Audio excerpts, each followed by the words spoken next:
ఏం తమ్ముళ్ళు బాగున్నారా? ఏంటమ్మా ఆడబిడ్డలు బాగున్నారా లేదా? మీ అందరికంటే హుషారుగా ఉన్నారు మా పిల్లలు. నేను చాలా మీటింగులు చూశాను, కానీ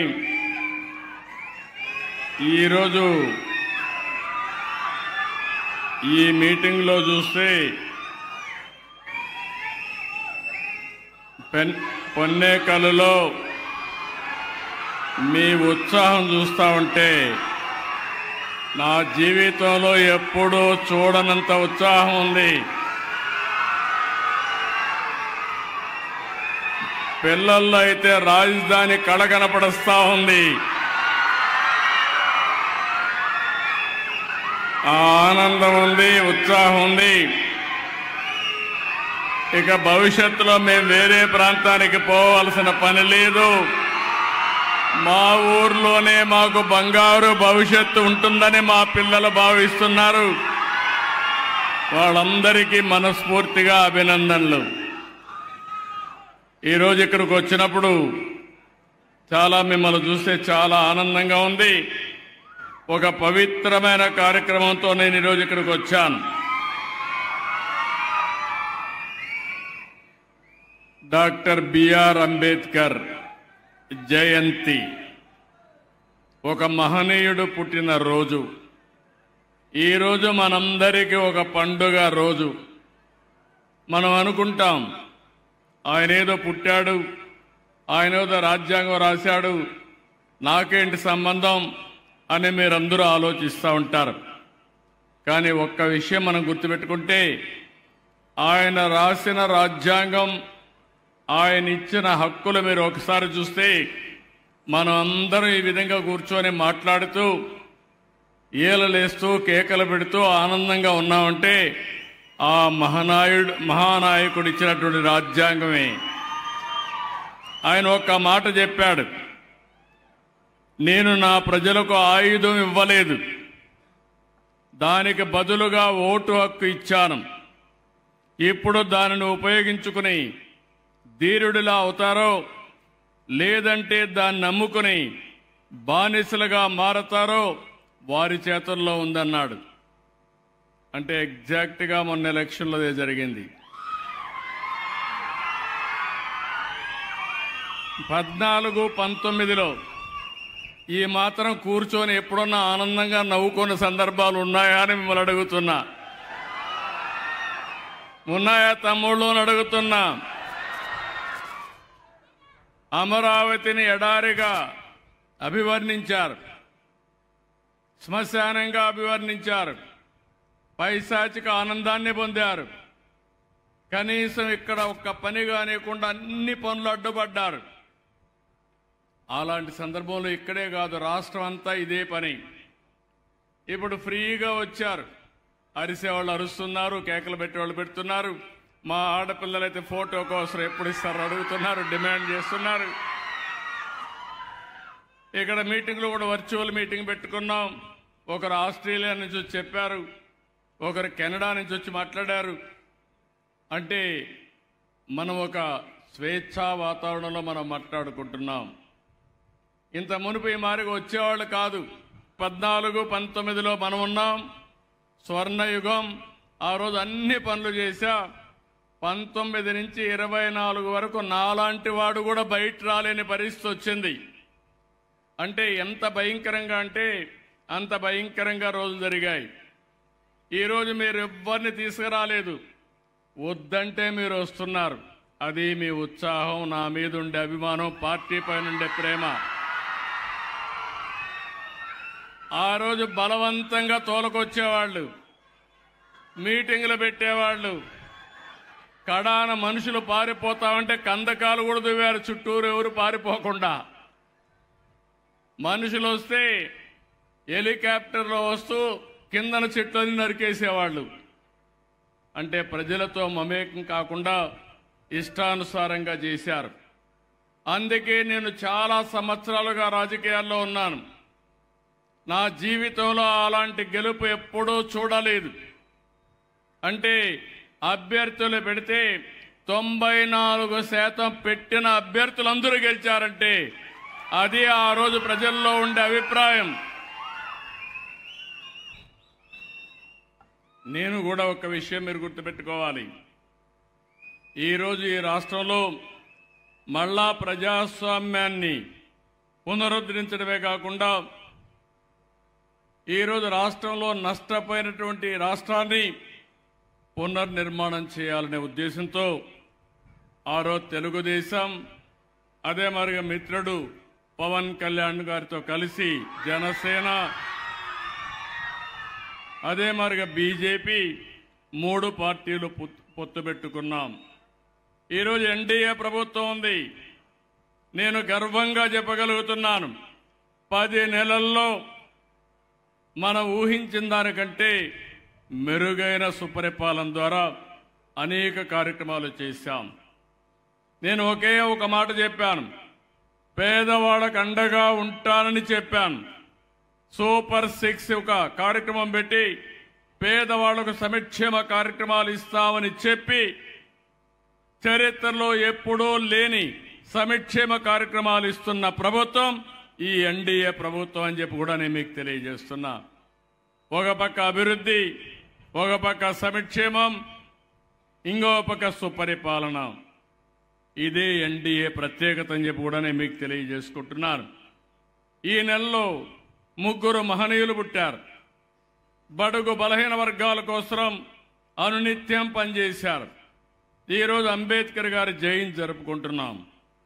మొన్ననే మీరు చూస్తే జగజీవన్ రామ్ గారి యొక్క జయంతి ఉత్సవాలు జరుపుకున్నాం. ఆ తర్వాత మనం అందరం ఆలోచిస్తే ఏదైతే మహాత్మా పూలే వెనుకబడిన వర్గాల కోసం త్యాగం చేశారు, వారి జయంతి జరుపుకున్నాం.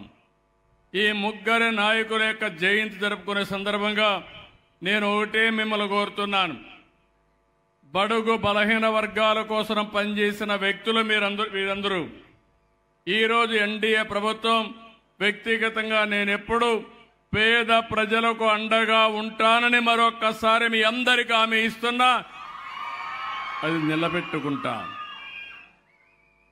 అయితే ఒక్కొక్కసారి ఇలాంటి నాయకుల్ని ఒకసారి స్మరణకు తెచ్చుకోవాల్సిన అవసరం ఉంది. ఈరోజు డాక్టర్ బాబా సాహెబ్ అంబేద్కర్ అయితే 1891 ఏప్రిల్ 14న మహారాష్ట్ర మౌబీ జిల్లాలో మహో గ్రామంలో పుట్టారు. ఆయన అసలు పేరు భీమ్రావ్ రాంజీ అంబేద్కర్. అందరి మాదిరిగా ఈ రోజుట్లోనే చాలా సమస్యలు ఉన్నాయి. ఆ రోజుట్లో ఒకసారి గతాన్ని ఆలోచించండి. అంటరానితనం, వివక్షత, అవమానాలు, ఎక్కడ చూసినా అసమానత, సమాజంలో అనేక విధాలుగా షెడ్యూల్ కులాలంటే, బడుగు బలహీన వర్గాలంటే ఎక్కడికక్కడ వివక్షత చూపించేవారు. ఎన్నో కష్టాలు పడ్డాడు, అవమానాలు భరించాడు.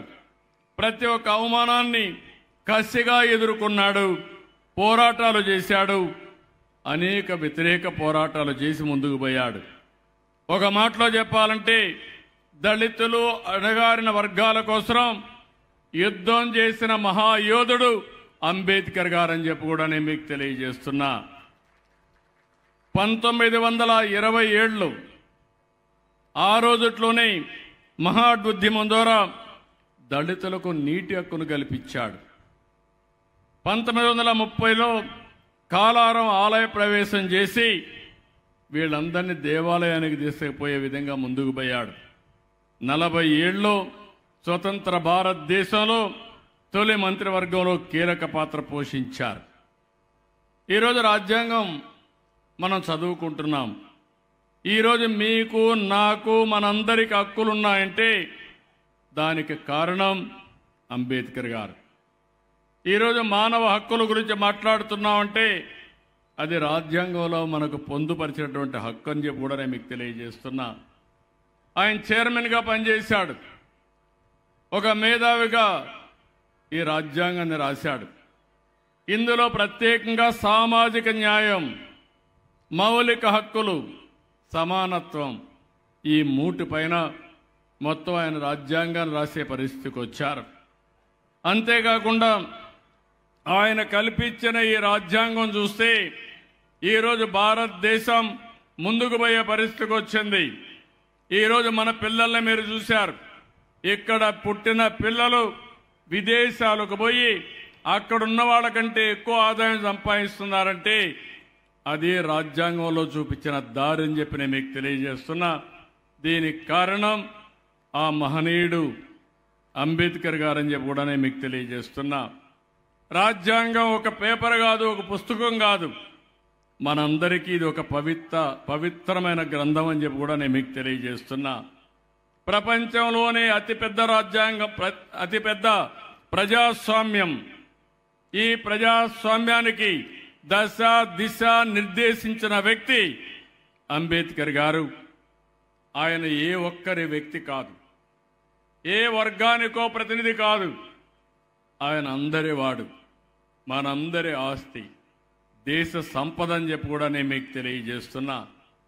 ఎప్పుడు కూడా తెలుగుదేశం పార్టీకి మన నాయకుడు ఎన్టీ రామారావు గారికి అంబేద్కర్ గారంటే అమితమైన గౌరవం. అందుకే మీరందరూ ఒకసారి చూస్తే నేషనల్ ఫ్రంట్లో ఎన్టీ రామారావు గారు కన్వీనర్గా ఉండి, చైర్మన్గా ఉండి, విపి సింగ్ ప్రధానమంత్రిగా ఉన్నప్పుడు 1990లో భారతరత్న ఇచ్చిన ఘనత ఆనాటి నేషనల్ ఫ్రంట్ గవర్నమెంట్కి దక్కింది. ఆయన్ని గుర్తించిన ఘనత ఎన్టీ రామారావు గారిది. అదే మరి ఎప్పుడు కూడా తెలుగుదేశం పార్టీ దళితులకు అండగా ఉంటుంది, గుర్తింపిచ్చిన పార్టీ.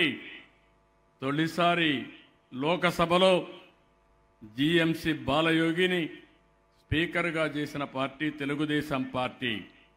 అదే మరి అసెంబ్లీలో ప్రతిభా భారతిని తొలిసారి స్పీకర్గా చేసిన పార్టీ తెలుగుదేశం పార్టీ. రాష్ట్రపతిగా కేఆర్ నారాయణ గారికి మద్దతు ఇచ్చాం. అలాంటి మంచి వ్యక్తిని తీసుకొచ్చి ఆ రోజు ముందుకు తీసుకుపోయిన పార్టీ తెలుగుదేశం పార్టీ అని చెప్పి కూడా నేను మీకు తెలియజేస్తున్నా. ఈరోజు మనందరం కూర్చొని మాట్లాడుతున్నాం. నేను ఇప్పుడే అంబేద్కర్ గారి స్టాచ్యూకు నివాళులర్పించి నేరుగా ఒక దళిత కుటుంబం దగ్గరికి వెళ్ళాను. ఆ కుటుంబంలో కూర్చొని నేను మాట్లాడాను. ఆ కుటుంబంలో మీరు చూస్తే తల్లిదండ్రులకు 3 పిల్లలు. ఆ 3లో 2కి పెళ్ళిళ్ళైనాయి. ఒకరికి కొద్దిగా వినికిడి తక్కువ ఉంది కాబట్టి ఆయన ఇంకా పెళ్లి చేసుకోలేదు. కానీ వాళ్ళిద్దరికీ 2 పిల్లలు ఉన్నారు. అంటే మొత్తం కలిసి మీరు చూస్తే 3 కుటుంబాలు, వాళ్ళ తల్లి కూడా ఉంది. అందరూ కలిసి 2 రూములు, చిన్న రూములు ఉంటాయి, రేకులు వేసుకున్నారు. వాళ్ళు చేసే పని చూస్తే ఒకరు కార్పెంటర్గా పనిచేస్తారు, అశోక్ కుమార్ అని. ఇంకొక అతను మెకానిక్గా పనిచేస్తాడు. ఆ మెకానిక్ కూడా షెడ్ కూడా లేదు, సామగ్రి కూడా సరిగా లేదు. అదే మరి కార్పెంటర్ కూడా సామగ్రి కూడా సరిగా లేదు. ఈ కుటుంబాన్ని మీరు చూసినప్పుడు వాళ్ళకు కూడా ఒక యాస్పిరేషన్స్ ఉన్నాయి, కోరికలు ఉన్నాయి. కానీ వాళ్ళు చూస్తే చాలా, ఆ ఇల్లు చూసినప్పుడు నాకు చాలా బాధేస్తుంది. ఆ ఇంట్లోనే దగ్గర 4 చిన్నపిల్లలు, 6 మంది పెద్దవాళ్ళు, మొత్తం 10 మంది ఉండే పరిస్థితి వస్తూ ఉంది. నేను అందుకే వారికి ఒక దారి చూపించడానికి నేనేదో ఇక్కడుండి మాట్లాడితే అర్థం కాదు. క్షేత్రస్థాయికి వెళ్ళి వాళ్ళ ఇంటికి వెళ్ళి నేరుగా చూస్తే వాళ్ళ పరిస్థితులు అర్థమవుతాయి. దాని ద్వారా వాళ్ళ కుటుంబానికి న్యాయం చేయాలనే ఉద్దేశంతో ఆ ఇంటికి వెళ్ళాను. అలాంటి పరిస్థితిలో పుట్టిన ఆలోచనే ఈరోజు P4 అనేది ఏదో ఆలోచన కాదు. ఈరోజు మనం అంబేద్కర్ గారిని చూస్తున్నాం. నేను ఆ విషయం కూడా మీకు ఒక్కసారి చెప్తాను. ఈరోజు మీరు చూస్తే నేను ముఖ్యమంత్రి అయినప్పుడు 2003లో ఎస్సీ కమిషన్ ఏర్పాటు చేశాం. ఎస్సీ ఎస్టీలపై వేధింపులు ఉండేటివి. ఆ రోజుట్లో మీరు చూస్తే 2 గ్లాసుల సిద్ధాంతం, టీ బంకుకు పోతే ఎస్సీలకు వేరే గ్లాసు పెట్టేవాళ్ళు. ఆ గ్లాసు వాళ్లే కడుక్కోవాలి, ఆ గ్లాసులోనే టీ తాగాలి. ఇంకో పక్క దేవాలయాల్లో ప్రవేశం లేదు కొన్ని ప్రాంతాల్లో. ఇంకో పక్కన ఎక్కడ చూసినా ఒక బోర్ ఉంటే ఆ బోర్లో నీళ్లు కూడా ఎస్సీలు తీసుకోవడానికి వీలు లేదు. ఊర్లోకి వస్తే చెప్పులు వేసుకొని నడవడానికి వీలు లేదు. అప్పుడు నేను ఆలోచించి జస్టిస్ పున్నయ్య కమిషన్ వేశాను. ఆయన రికమెండేషన్లు ఇచ్చాడు, ఒక 2000 పేజీల రికమెండేషన్లు ఇచ్చాడు. అందులో 23 జీవోలు ఇచ్చాను, 2 మెమోలు ఇచ్చాను. నేను ఒకటే చెప్పాను, మనుషుల్ని మనుషులుగా గౌరవించాలి. ఇది అంబేద్కర్ గారు రాసిన రాజ్యాంగం. దీని ప్రకారం వీళ్ళకు న్యాయం చేయాలి. ఈ రోజటి నుంచి ఏ ఊర్లో కూడా వివక్షత చూపిస్తే వాళ్ళ మీద చర్యలు తీసుకుంటానని చెప్పి చర్యలు తీసుకొని ఏ గ్రామంలో కూడా వివక్షత లేకుండా చేశామంటే అది తెలుగుదేశం పార్టీ చూపించిన దారిని మరొకసారి మీ అందరికీ విజ్ఞప్తి చేస్తున్నా. ప్రతి నెల మీటింగులు పెట్టాం, గ్రామాల్లో అధికార యంత్రాంగాన్ని పంపించాం, ఎస్ఐని పంపించాం, తహసీల్దార్ని పంపించాం, కలెక్టర్ని వెళ్ళమన్నాను. ఎక్కడ కూడా దాడులు చేయడానికి వీలు లేదు, దళితుల హక్కులు కాపాడమని ఆదేశాలు ఇచ్చాను. అలాంటివి చేసిన తర్వాత ఈరోజు నాకు ఎక్కడా కంప్లైంటే రావడం లేదు. ఈరోజు నేను కూడా ఎస్సీ కుటుంబంలో కూర్చొని వాళ్ళు చేసిన పలహారం తీసుకొని వచ్చినప్పుడు ప్రతి ఒక్కరికి ఇది ఒక మెసేజ్. ఎందుకు చెప్తున్నానంటే మనలో కూడా మానవత్వం ఉండాలి, మనుషులందరూ సమానమే. ఇప్పుడు ఒక అమ్మాయిని చూశారు, రత్నలత, ఆస్ట్రేలియాలో చదువుకొని ఆడ ఉద్యోగం వచ్చింది. ఆ అమ్మాయిని చూస్తే అందరి పిల్లలతో సమానంగా ముందుకు పోయింది. ఇంకో పక్క అనిల్ని చూశారు, కెనడాలో ఉద్యోగం చేస్తున్నాడు, 70 లక్షల రూపాయలు 60-70 లక్షలు సంపాదిస్తున్నాడు. ఇప్పుడు అతన్ని అక్కడ ఎస్సీగా ఎవరు చూడరు. ఇక్కడ అనాగరిక ప్రపంచంలో ఒకప్పుడు ఇవన్నీ ఉన్నాయి, అవన్నీ రూపుమాపాం. ఇంకో పక్క ఒక్క విషయం మీరు గుర్తుపెట్టుకోవాలి. ఇప్పుడే మా మంత్రి గారు చెప్పారు, మొన్న ఇంటర్మీడియట్ రిజల్ట్స్ వస్తే 94% రిజల్ట్స్ వచ్చింది సోషల్ వెల్ఫేర్ హాస్టల్స్ నుంచి, రెసిడెన్షియల్ స్కూల్స్ నుంచి. అంటే దీని ఉద్దేశం ఏంటి? ఎస్సీ పిల్లల్లో తెలివితేటలు ఉన్నాయా లేదా అని మిమ్మల్ని అడుగుతున్నా. ఇలాంటి పిల్లల్ని చదివించాలని నిర్ణయం చేసింది ఎన్టీ రామారావు గారు చేశారు, రెసిడెన్షియల్ స్కూల్స్ పెట్టారు. వీళ్ళు మట్టిలో మాణిక్యాలు. ఈ పిల్లల్ని బాగా చదివిస్తే ప్రపంచాన్ని శాసిస్తారనే ఉద్దేశంతో రెసిడెన్షియల్ స్కూల్స్ పెట్టారు. నేను కూడా ఆలోచిస్తున్నా, అనేక ప్రయత్నాలు చేశా. మళ్ళీ మీ అందరికి హామీ ఇస్తున్నాను, భవిష్యత్తులో ఎస్సీ పిల్లలందరూ చదువుకునేట్టుగా రెసిడెన్షియల్ స్కూల్స్ పెట్టి వాళ్ళ జీవితాలను మార్చే పరిస్థితి తెలుగుదేశం ప్రభుత్వం తీసుకుంటాం, ఎన్డీఏ ప్రభుత్వం తీసుకుంటాం. ఒక్కసారి ఆ ఇద్దరి పిల్లలను చూశారు, ఆ ఇద్దరి పిల్లలకి చదివించాం. సరైన సమయంలో నేను ఒక 10 లక్షలు ఇచ్చాను. రత్నలత తండ్రి ఇక్కడ ఎంత ఆనందం పడ్డాడంటే భావోద్వేగం చూశారు మీరు. నా కూతుర్ని చదివించలేకపోయాను, సరైన సమయంలో మీరు 10 లక్షలు ఇచ్చారు, ఆపద్ బాంధవుడిగా మార్గదర్శకుడిగా ఆదుకున్నారు. ఇప్పుడు నా కూతురు జీవితం బాగుపడింది, ఆ అమ్మాయి నన్ను చూసుకుంటుందని కళ్ళ నీళ్లు పెట్టుకున్నాడు, ఆనంద బాష్పాలుగా వచ్చాయి. అది చూసినప్పుడు నా జీవితం చరితార్థం అనుకుంటున్నా, ఆనందపడుతున్నా. ఇలాంటి పనులు చేసినప్పుడు ఉండే తృప్తి సమాజంలో దేని మీద రాదని కూడా మీ అందరికీ తెలియజేస్తున్నా. అందుకనే ఈరోజు ఇంకొక పక్కన దగ్గర మీరు చూస్తే 8 లక్షల ఎకరాలు భూమిని కొనుగోలు చేసి దళితులకు పంచిన పార్టీ తెలుగుదేశం పార్టీ. ఎస్సీ పిల్లలకు, ఎస్టీ పిల్లలకు స్టడీ సర్కిల్ పెట్టి పిల్లల్ని చదివించాం. సివిల్స్లో కానీ, గ్రూప్ 1 సర్వీసులో బాగా చదివించాం. 2002లోనే ముందడుగు కార్యక్రమం పెట్టి ముందుకు తీసుకుపోయాం. ఇప్పుడు మీరు చూశారు అంబేద్కర్ ఓవర్సీస్ విద్యానిధి. దీనిపై నేను ఒకటే హామీ ఇస్తున్నాను, మళ్ళీ చదువుకోవాలి అని ఆశుండే పిల్లలందరినీ చదివించే బాధ్యత ప్రభుత్వం తీసుకుంటాం. దీన్ని మెరుగుపరుస్తాం. తొందరలోనే గైడ్ లైన్స్ తయారు చేస్తాం. ఒకప్పుడు మీరు చూస్తే ఎస్సీ ఎస్టీ పిల్లలకు 15 లక్షలు, బీసీ ఈబీసీ కాపు మైనారిటీ వర్గాలకు 10 లక్షలు ఇచ్చాం. దీని కింద సుమారు 7,000 మందిని చదివించాం. 467 కోట్లు ఖర్చు పెట్టాం. 14-19లో ఎస్సీ విద్యార్థులకు 619 మందిని చదివిస్తే ఎస్టీ విద్యార్థులు 55 మంది చదివించి దగ్గర 50 కోట్ల రూపాయలు ఖర్చు పెట్టాం. ఇంకో పక్క అందరి పిల్లల్ని మనం ఆ రోజు చదివిస్తే 19-24 వచ్చిన ప్రభుత్వం కేవలం 438 మందిని మాత్రం చదివించారు. ఆదాయం పెరిగింది. పెరిగినప్పుడు ఎక్కువ మందికి ఆశలున్నాయి. వాళ్ళని చదివించడంలో విఫలమయ్యారు. అప్పుడు 7,000 మందిని చదివిస్తే వీళ్ళు చదివించింది 438.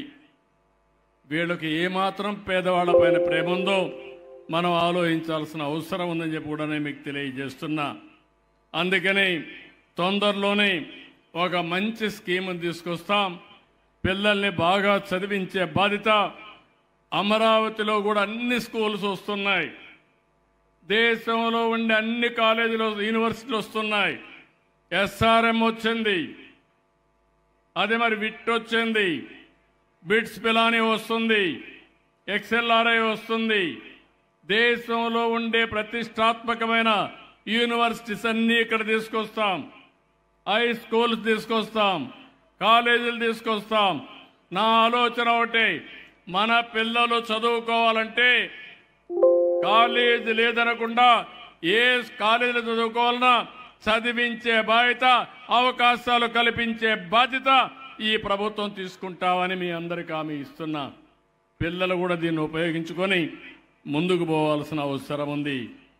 ఇంకో పక్కన ఈరోజు మీరు చూస్తే ఎస్సీ ఎస్టీల కోసం ప్రత్యేకంగా ఎస్సీ సంక్షేమానికి 20,281 కోట్ల రూపాయలు ఖర్చు పెట్టబోతున్నాం. సబ్ ప్లాన్ తీసుకొచ్చాం. దీనివల్ల మీ జీవితాల్లో మార్పు తీసుకురావడానికి ఈ ప్రభుత్వ కార్యక్రమాలు చేపడతామని చెప్పి కూడా నేను మీకు తెలియజేస్తున్నా. ఇందులో ఎస్సీ రైతులు ఉంటారు, వాళ్లకు 1,300 కోట్లు ఖర్చు పెడుతున్నాం. హార్టికల్చర్ చేసుకునే ఎస్సీల కోసం 130 కోట్లు ఖర్చు పెడతాం. ఇండ్లు కట్టుకోవడానికి 1,253 కోట్లు ఖర్చు పెడతాం. అదే మరిగా గ్రామాల్లో అభివృద్ధికి ఒక 1,200 కోట్లు ఖర్చు పెడతాం. జల్ జీవన్ మిషన్లో 478 కోట్లు ఖర్చు పెడతాం. ఎవరైతే 1,241 ఎస్సీ సంక్షేమ హాస్టల్లో రెసిడెన్షియల్ స్కూల్స్ చదువుకుంటున్నారో దగ్గర 2,35,600 మంది ఉన్నారు. వారికి 1,331 కోట్లు ఖర్చు పెడుతున్నాం. వీళ్ళందరికీ హామీ ఇస్తున్నా, తొందరలోనే వీళ్ళని తొందరలో రెసిడెన్షియల్ స్కూల్స్లో ఎస్సీ పిల్లలను చదువుకునే విధంగా మెరుగైన భోజనమే కాకుండా నాణ్యమైన విద్య ఇచ్చే పరిస్థితి తీసుకొస్తామని కూడా నేను మీకు తెలియజేస్తున్నా. ఇంకొక పక్కన నేను ఒక ఎకనామిక్ కార్యక్రమానికి కూడా నాంది పలికాను. అది కూడా ఇప్పుడే నేను మాట్లాడతాను. ఏం చేయబోతాం కూడా చెప్తాం. ప్రభుత్వం సబ్సిడీ ఇస్తాం, లబ్ధిదారుని ఎంపిక చేస్తాం, మీ ఆదాయాన్ని పెంచే కార్యక్రమం తీసుకొస్తాను. దీనికి తోడుగా P4 కూడా తీసుకొస్తామని చెప్పి కూడా నేను మీకు తెలియజేస్తున్నా. ఇప్పటికే మీరు చూస్తే 21 లక్షల పేద ఎస్సీ ఎస్టీ కుటుంబాలు ఉన్నాయి. వీళ్ళందరి కోసం 200 యూనిట్లు కరెంటు ఉచితంగా ఇస్తున్నాం. ఇప్పుడు కొత్తగా ఒక స్కీమ్ తీసుకొచ్చాను. మీ ఇంటి పైన సోలార్ ప్యానెల్స్ పెట్టి కరెంటు ఉత్పత్తి చేసి మీరు వాడుకునే 200 యూనిట్లు వాడుకొని మిగిలిన కరెంటు డిపార్ట్మెంట్కి ఇస్తే యూనిట్కి ₹2.09 మీకు డబ్బులు కూడా ఇస్తాం. దీనివల్ల మీ ఆదాయం పెరుగుతుంది.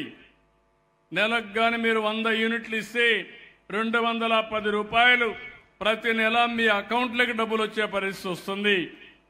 దీనివల్ల కూడా మీకు ఒక వెసులుబాటు వస్తుంది. సంవత్సరానికి 2,500 నుంచి ₹3,000 అదనపు ఆదాయం వస్తుందని చెప్పి కూడా నేను మీకు తెలియజేస్తున్నా. ఎస్సీ ఎస్టీ కుటుంబాలు ఇల్లు కట్టుకోవాలంటే ₹50,000 అదనంగా డబ్బులు ఇస్తామని చెప్పి కూడా నేను మీకు తెలియజేస్తున్నా. దీనికి కూడా 782 కోట్లు అవుతుంది.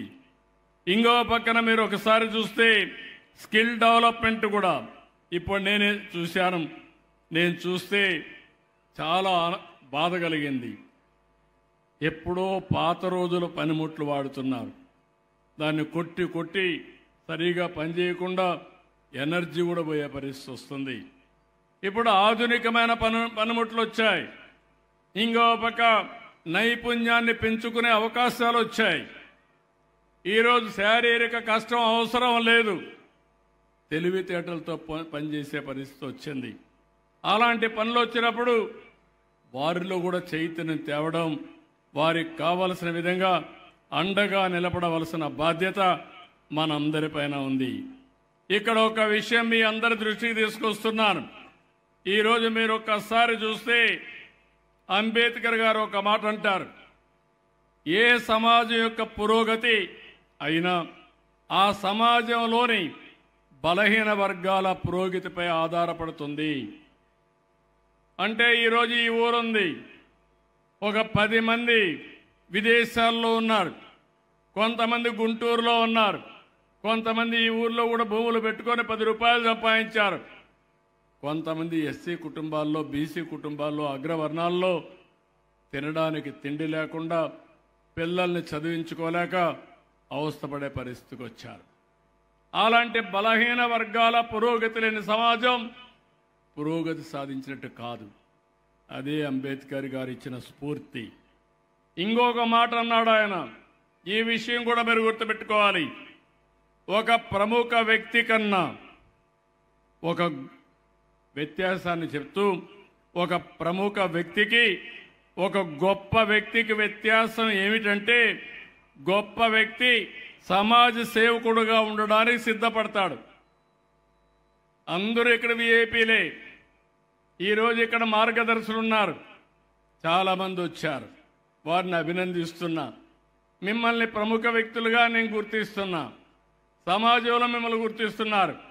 కానీ మీరు గొప్ప వ్యక్తి కావాలంటే ఇలాంటి పేదవాళ్ళకు అండగా నిలబడి వారిని పైకి తీసుకురాగలిగితే అప్పుడే మీరు గొప్ప వ్యక్తులుగా తయారవుతారు. ఈ విషయం మీరు గుర్తుపెట్టుకోవాలి. అందుకే ఈరోజు నేను ఒక పిలిపిస్తే చాలామంది ముందుకు వచ్చారు.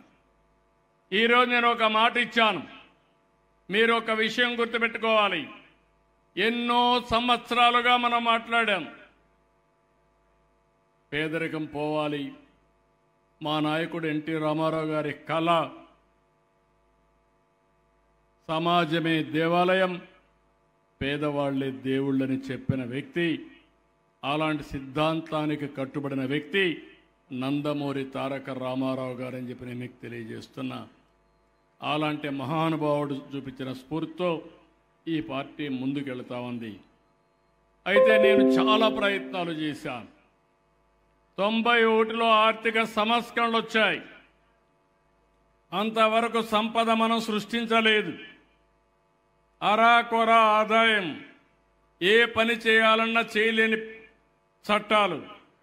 ఎప్పుడైతే ఆర్థిక సంస్కరణలు వచ్చాయో, ఆర్థిక సంస్కరణల ద్వారా అభివృద్ధి సాధ్యమైంది. అదే సమయంలో 94, 95లో ఇన్ఫర్మేషన్ టెక్నాలజీ వచ్చింది. నేను ఆ రోజు మాట్లాడితే అందరూ నెగతాళి చేశారు. నేను హైటెక్ సిటీ కట్టాను. అదే మరి టెలిఫోన్స్ అందరికీ రావాలని ఒక రిఫార్మ్ కింద అంత మునుపు అందుబాటులో లేని సెల్ ఫోన్లు అందుబాటులో తేవడానికి పాలసీ తీసుకొచ్చాం. దానివల్ల ఈరోజు అందరి దగ్గర ఫోన్లు ఉన్నాయి. ఫోన్లు ఉండడమే కాదు, టెక్నాలజీలో ప్రపంచంలోనే మన వాళ్ళు నెంబర్ 1గా తయారయ్యి ఇప్పుడు ఇద్దరు ఎవరైతే చెప్పారు ఈ విధంగా ఏ దేశానికి పోయినా ఆ దేశంలో ఎక్కువ ఆదాయం వచ్చేవాళ్ళు ఎవరంటే దానికి చిరునామాగా భారతీయులు, ఇండియన్స్. అందులో అగ్రస్థానంలో నా తెలుగు జాతి ఉండడం నాకు గర్వ కారణం అని చెప్పి నేను మీకు మరొకసారి తెలియజేస్తున్నా. నేను అందుకే ఒక విజన్ తయారు చేశాను. 2047 స్వర్ణాంధ్రప్రదేశ్లో ప్రపంచంలోనే ఏ దేశానికి పోయినా ఎక్కువ ఆదాయం సంపాదించే జాతి, ఎక్కువ ఇన్ఫ్లుయెన్స్ ఉండే జాతి ఏదంటే దానికి చిరునామాగా తెలుగువారు ఉంటారని చెప్పి కూడా నేను మీకు తెలియజేస్తున్నా. ఇప్పుడు చరిత్రలో మనం మాట్లాడుతూ ఉంటాం, ఎవరు బాగా పనిచేస్తారంటే జూయిష్ అని చెప్పుకుంటాం. వాళ్ళు ఒక సిటీలో 2 కుటుంబాలే ఉంటారు. ఆ ఊర్లో వాళ్ళకి ఎక్కడ లేని గౌరవం ఉంటుంది.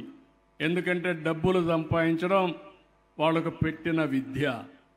ఈరోజు వాళ్ళని రీప్లేస్ చేసే ప్లేస్లో మనం వచ్చాం. వారికంటే ముందున్నాం, కానీ వాళ్ళు చాలా రోజుల నుంచి ఉన్నారు కాబట్టి ఇంకా వాళ్ళ దగ్గర సంపాదించిన డబ్బులు ఉన్నాయి. కొన్ని రోజుల్లో వాళ్ళని కూడా అధిగమిస్తాం. అలాంటి సంపద సృష్టించే సృష్టికర్తలు తెలుగు జాతిగా ఉంటారు. రెండోది గుర్తుపెట్టుకోవాలి, మీరందరూ ఇదే విధంగా సహకరిస్తే 2047కి భారతదేశంలో నెంబర్ 1 ప్లేస్ ఎవరిదంటే ఈ తెలుగు రాష్ట్రమైన ఆంధ్రప్రదేశ్దే ఉంటుంది. దీనికి కూడా చాలా స్పష్టంగా మైల్ స్టోన్స్ తయారు చేసుకున్నా. అయితే ఇంకొక విషయం కూడా మీరు గుర్తుపెట్టుకోవాలి, నేను అనునిత్యం ఆలోచించేది, నేను కష్టపడేది అందరూ బాగుండాలి. నేను అందరి వాడిని, ఏ ఒక్కరి కోసం నేను మాట్లాడడం లేదు. ఈ రాష్ట్రం కోసం మాట్లాడుతున్నా, 5 కోట్ల ప్రజల కోసం మాట్లాడుతున్నా. ఒక కన్న తండ్రి తన పిల్లల్లో ఎవరైనా బలహీనుడుంటే లేకపోతే దివ్యాంగుడుంటే ప్రత్యేకమైన శ్రద్ధ పెడతాడు.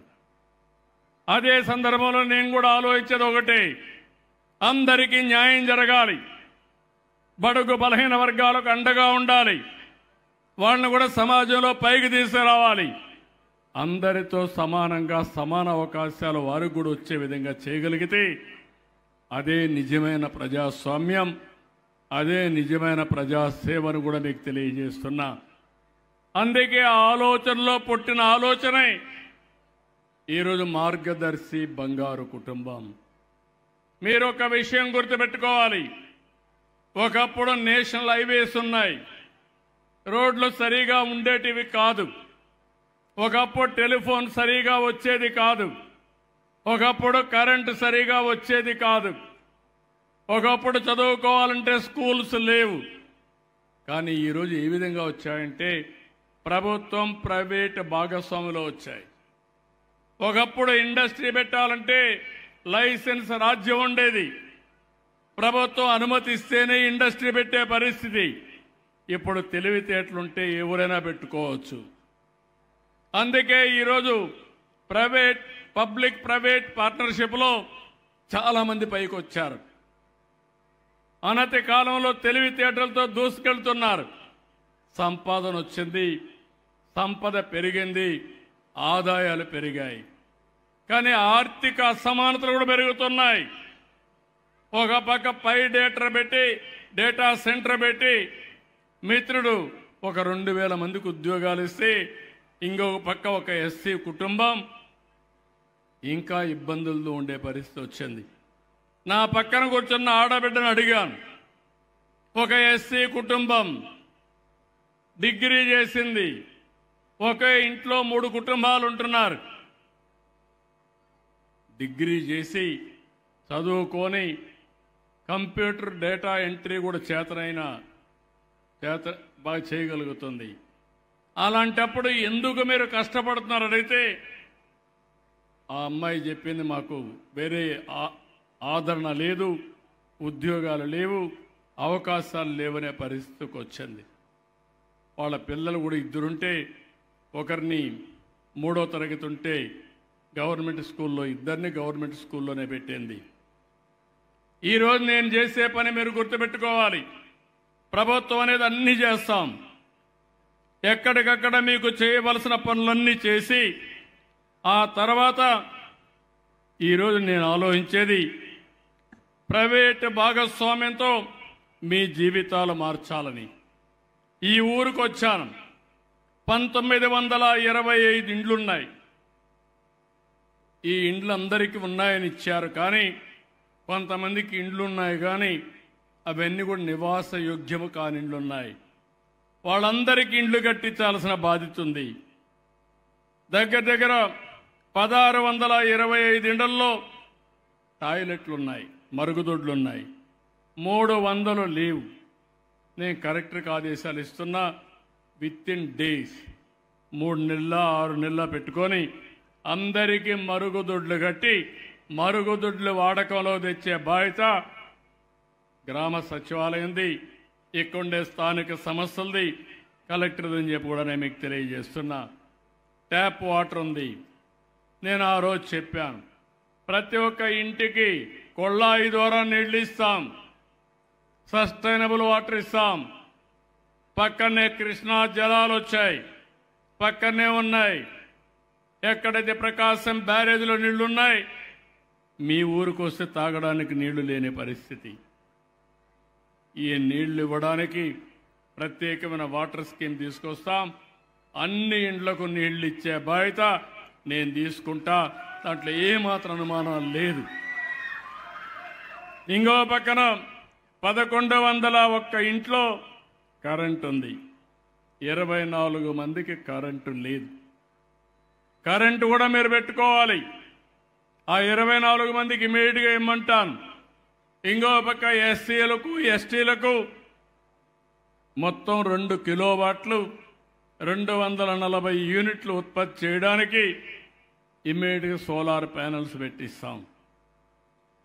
మీరు డే టైం కానీ కరెంట్ వస్తే గ్రిడ్కి ఇవ్వండి, మళ్ళా రాత్రి మీరు వాడుకోండి. ఒకవేళ మీరు ఉత్పత్తి చేసిన కరెంట్ ఎక్కువ ఉండి వాడుకున్న కరెంట్ తక్కువైతే మీకు డబ్బులు ఇచ్చే మార్గం చూపిస్తా.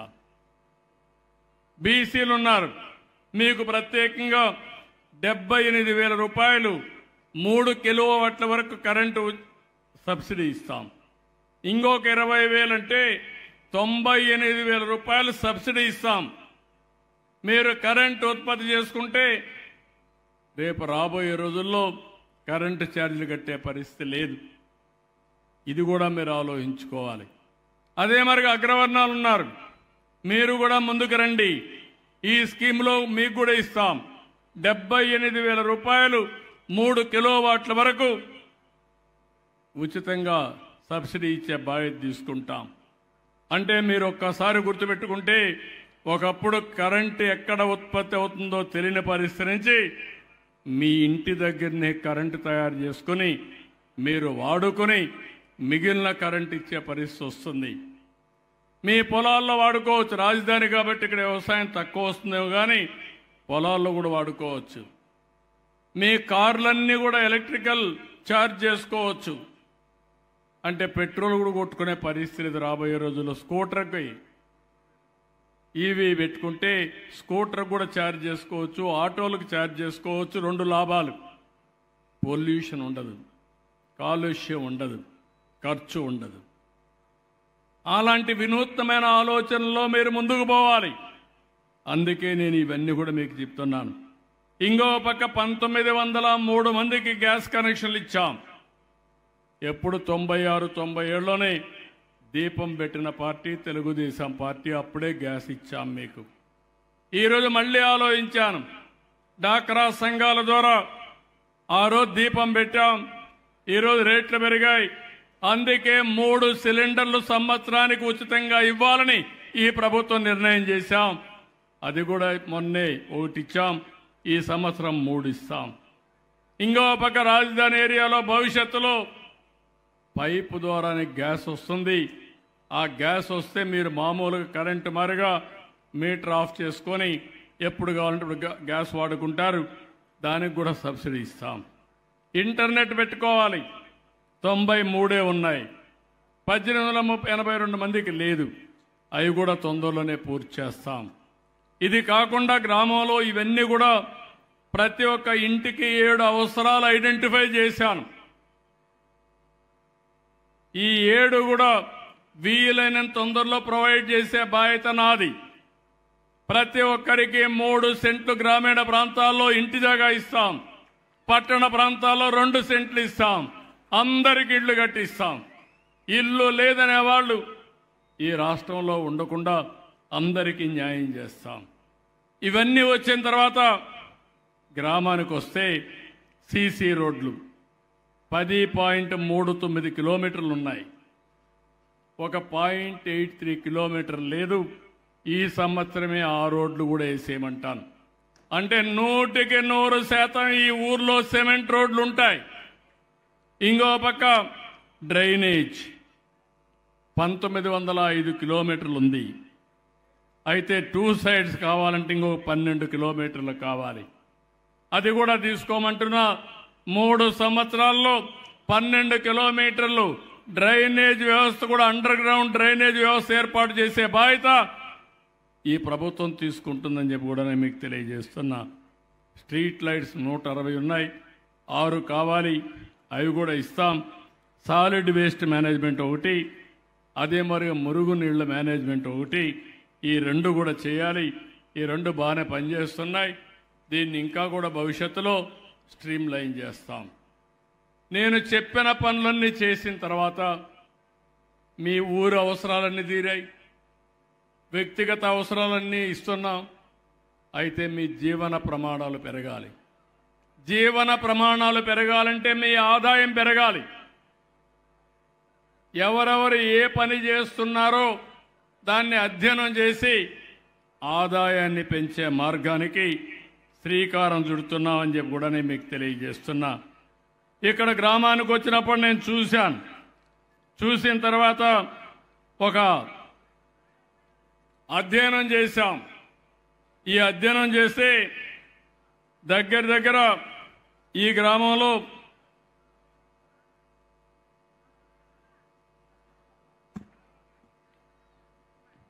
పొన్నేకల్లు 1, పొన్నేకల్లు 2 సచివాలయాలు ఉన్నాయి. ఇక్కడ మీరు చూసినప్పుడు పొన్నేకల్లు 1లో 163 బంగారు కుటుంబాలు ఉన్నాయి. పొన్నేకల్లు 2లో 206 ఉన్నాయి. ఈ రెంటుల్లో కూడా 369 బంగారు కుటుంబాలుంటే ఎస్సీలు 93 మంది ఉన్నారు. ఎస్టీలు 36 ఉన్నారు. బీసీలు 138 ఉన్నాయి. ఓసీలు 102 మంది ఉన్నారు.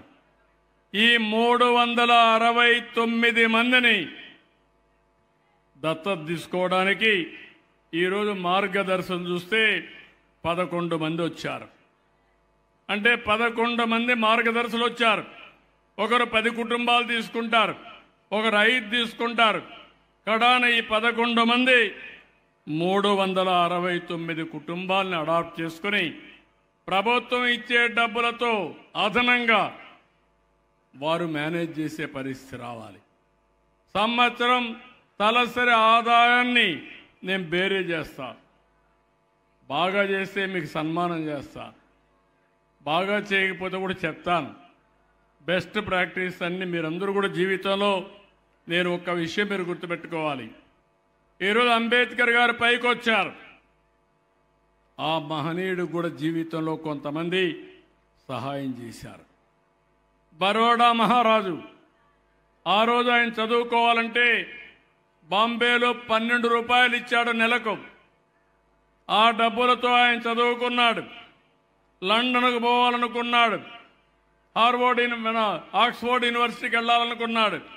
దానికి నెలకు $11 అవుతుంది. ఆ డబ్బులు కూడా సహాయం చేశాడు. ఆయన మేధావి, తెలివైన వాడు, కానీ పేద కుటుంబంలో పుట్టాడు. ఆర్థికంగా వెనకబడి ఉన్నాడు.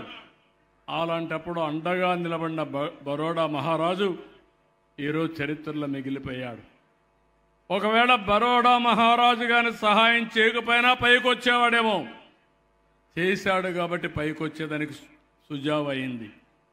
ఈరోజు అబ్దుల్ కలాం ఉన్నాడు. ఆయన్ని కూడా మీరు ఒకసారి చూస్తే ఏదైతే వాళ్ళ గ్రామంలో ఆ రోజుట్లో మైనారిటీస్ అంటే బ్రాహ్మిన్స్ అంతా దగ్గర చేర్చేవాళ్ళు కాదు.